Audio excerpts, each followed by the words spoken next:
All right. Happy day, folks. Gonna give you a little bit of Halloween here. So, happy day. Let me change cameras.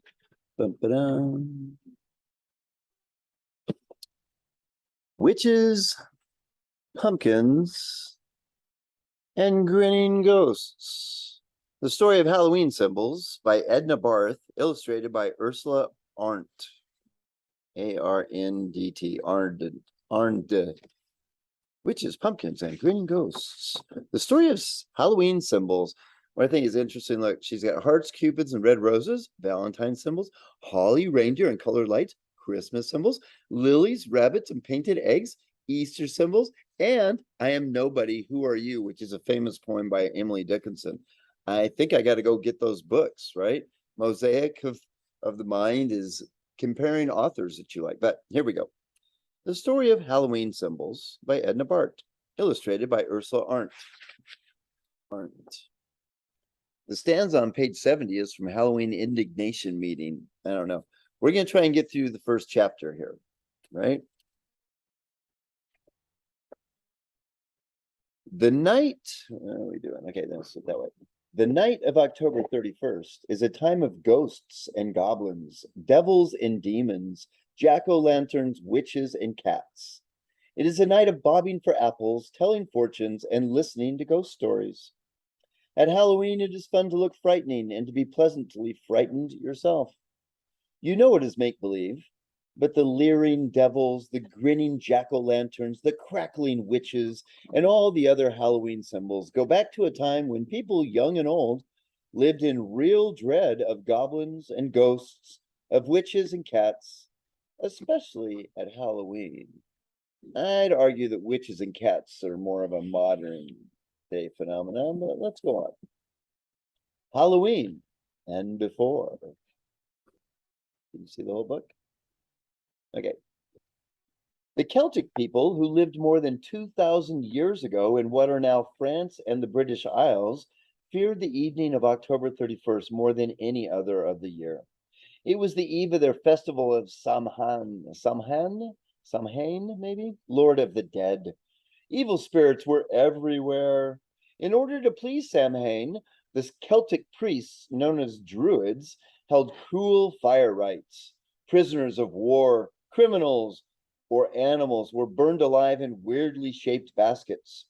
By observing the way they died, the Druids saw omens of the future, good and bad. Charms, spells, and predictions of the future were believed to have more power on the eve of Samhain when so many spirits were abroad. For if due honor was paid them, the spirits might help with the magic. If ignored, they might hinder or punish the person performing it. Samhain was a joyful harvest festival as well as a Day of the Dead. It marked the death of the old year and the beginning of the new one. The day itself was a time for paying honor to the sun god Baal, who had given the ripened grain, now safely stored away. In the 1st century before Christ, Roman armies invaded Britain and Gaul, as France was called, and made them part of the Roman Empire. Many Roman soldiers stayed on in the new territories. The Romans had a festival for the dead in late October, the Feralia. In November, they honored Pomona, goddess of orchards. The two festivals gradually blended with the Druid Samhain. Some of the Roman soldiers adopted the beliefs of the Druids, and there were Druid converts in Rome itself. This disturbed the Roman emperors, and they banned the Druid religion.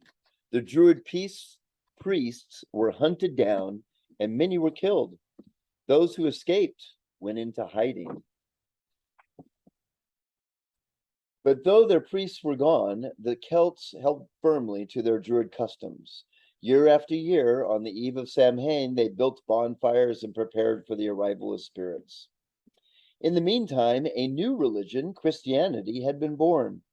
Weak at first with few followers, it grew until in the 4th century after Christ, the Roman Emperor Constantine declared it lawful. In all parts of the Roman Empire, the Christian fathers did their utmost to stamp out everything pagan as they branded the older religions. It is hard to persuade the conquered Celts that the gods they had known for centuries were evil. It was harder still to wipe out their rites and symbols. So the Christian church gave them new meanings and new names. That's called appropriation. Celtic people who became Christians were told that the fire rites they had held for the Lord of the Dead on October 3rd, 31st, would now protect them against the devil, the enemy of God, and the Christian church. In the 7th century, the church set aside All Saints' Day in memory of early Christians who died for their beliefs. All Saints' Day was first celebrated in May, but by the year 900, the date had been changed to November 1st. Within the church, the festival for the pagan Lord of the Dead had become a festival for the Christian dead. In people's homes, the ghostly spirits of the older holiday lingered on. The Celtic people who had become the Scotch, Irish, and English went on expecting the arrival of ghosts on October 31st. Gathering in groups, they trembled at unusual sounds and shuddered at stories of ghosts met in previous years.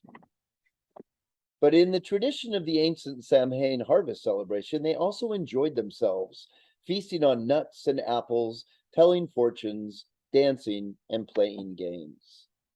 Another name for All Saints' Day was All Hallows. October 31st was known as All Hallows Even, which was later shortened to Halloween. In the 10th century, November 2nd was set aside by the church as All Souls' Day in memory of the souls of all the dead. Halloween, All Saints' Day, and All Souls' Day come so close together and have so much in common that in some countries they tend to merge. For people of France, Southern Europe, and Latin America, it is still mainly a religious season. In the United States, some Christians observe All Saints' Day or All Souls' Day or both. Halloween stands on its own. It was brought here in the 19th century by the Scotch and Irish, and with it came Halloween, witches and cats, the devils and the demons, goblins and the ghouls.